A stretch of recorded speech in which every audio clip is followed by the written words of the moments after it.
कभी सोचा है कि एक अच्छी डरावनी कहानी आखिर हमें इतना डराती क्यों है? वो कौन सी तरकीबें इस्तेमाल करती है जो हमारे दिल की धड़कनें तेज कर देती हैं? तो आज हम शैतान की आत्मा नाम की एक कहानी की परतें खोलेंगे और ये पता लगाएंगे कि ये डर के मनोविज्ञान के साथ कैसे खेलती है। कहानी की पहली लाइन और सीधा दिल में एक खौफ बैठ जाता है। ये ट्रेन नहीं है, ये चलती फिरती मौत है। जरा सोचिए कितना जबरदस्त हुक है। ये एक लाइन ही फौरन एक ऐसा अशुभ माहौल बना देती है जो हमें आने वाले खतरे के लिए तैयार कर देता है। तो चलिए कहानी के पहले एक्ट में चलते हैं। आधी रात की चेतावनी। ये बिल्कुल एक क्लासिक हॉरर फिल्म जैसा सेटअप है। एक हीरो है, उसे एक साफ साफ चेतावनी मिलती है और जैसा होता ही है वो उसे नजरअंदाज कर देता है। और यहाँ देखिए डर का पूरा स्टेज कैसे तैयार किया गया है। सुनसान स्टेशन, रात के 11 बजे, चारों तरफ घना कोहरा और एक रहस्यमयी बूढ़ी औरत। ये सब मिलकर अकेलेपन और एक अनजाने खतरे का गहरा एहसास दिलाते हैं। और फिर एंट्री होती है कहानी के एक बहुत ही जरूरी एलिमेंट की, अभिमंत्रित भस्म।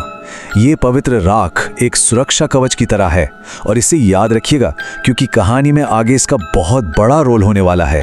तो हमारा हीरो विक्रम उस चेतावनी को अंधविश्वास मानकर ट्रेन में चढ़ जाता है और बस यही वो एक फैसला था जो उसे हकीकत की पटरी से उतारकर एक भयानक खौफनाक भ्रम की दुनिया में धकेल देता है। ट्रेन के अंदर का माहौल तो पहले से ही अजीब था, लेकिन असली खौफ तब शुरू होता है जब लोहे का मजबूत फर्श गीली मिट्टी में बदलने लगता है। यह साफ इशारा था कि अब कुदरत के नियम टूट चुके हैं। विक्रम घबराकर ट्रेन से कूदता है और जैसे ही पलट कर देखता है, ट्रेन है ही नहीं, गायब। जरा उस एहसास को सोचकर देखिए। यह एक ऐसा भयानक मोड़ है जो उसे पूरी तरह अकेला और बेबस महसूस कराता है। तो विक्रम एक खतरे से तो बच गया, या उसे ऐसा लगा, क्योंकि अब कहानी दूसरे पड़ाव में दाखिल होती है, जंगल का खूबसूरत धोखा। और अब वो एक और भी ज्यादा खूबसूरत और जानलेवा जाल में फंसने वाला था।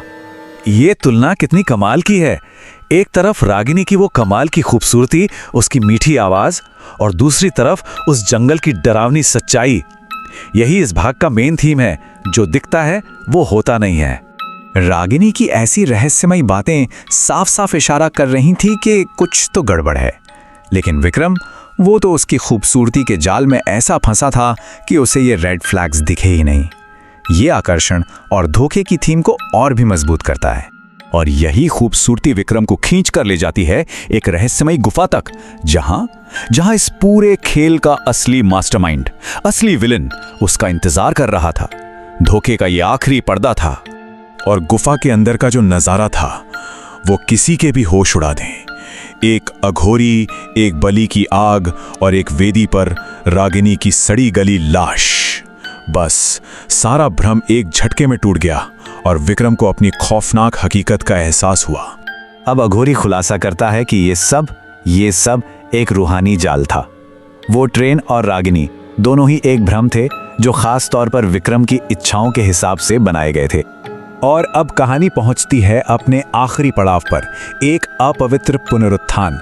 अब खेल का आखिरी दौर शुरू होता है और विक्रम को यह समझ आता है कि वो यहाँ मेहमान नहीं बल्कि बलि का बकरा है।